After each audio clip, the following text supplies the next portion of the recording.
عید کا دن تھا۔ نبی علیہ الصلاۃ والسلام عید کے دن گھر سے مسجد کی طرف تشریف لانے لگے۔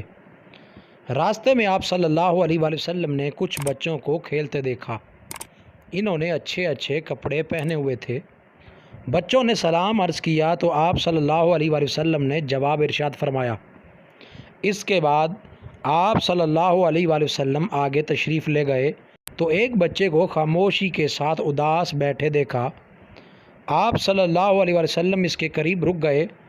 آپ نے اس بچے سے پوچھا کہ تمہیں کیا ہوا ہے کہ تم اداس اور پریشان نظر آ رہے ہو؟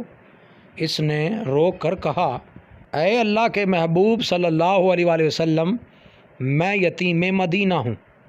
میرے سر پر باپ کا سایہ نہیں جو میرے لیے کپڑا لا دیتا۔ میری ماں مجھے نہلا کر کپڑے پہنا دیتی، اس لیے میں یہاں اداس بیٹھا ہوں۔ نبی علیہ الصلاۃ والسلام نے اسے فرمایا کہ تم میرے ساتھ آؤ۔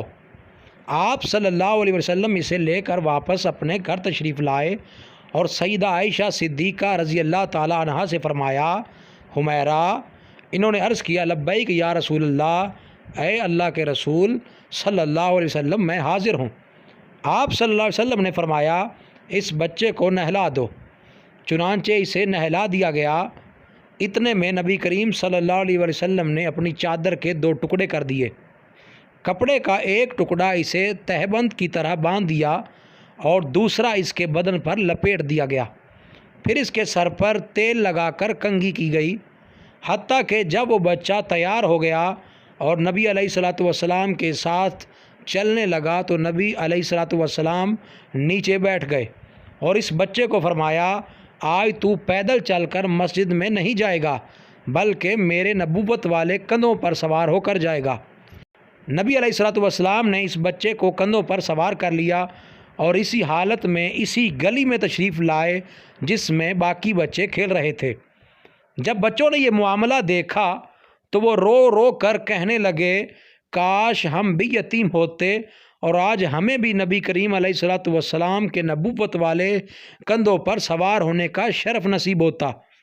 نبی صلی اللہ علیہ وآلہ وسلم جب مسجد میں تشریف لائے تو آپ صلی اللہ علیہ وسلم ممبر پر بیٹھ گئے تو وہ بچہ نیچے بیٹھنے لگا تو آپ صلی اللہ علیہ وسلم نے اسے اشارہ کر کے فرمایا کہ تم آج زمین پر نہیں بیٹھو گے۔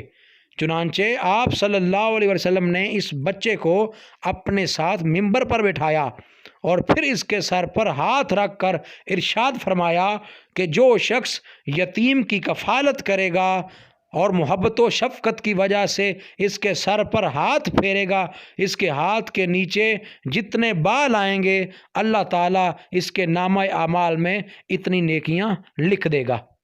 مزید اچھی ویڈیوز کے لیے ساجد ٹی وی پاکستان کو سبسکرائب کریں اور بیل کے بٹن کو لازمی پریس کریں تاکہ ہماری ہر نئی ویڈیو کا نوٹیفیکیشن آپ کو سب سے پہلے مل سکے۔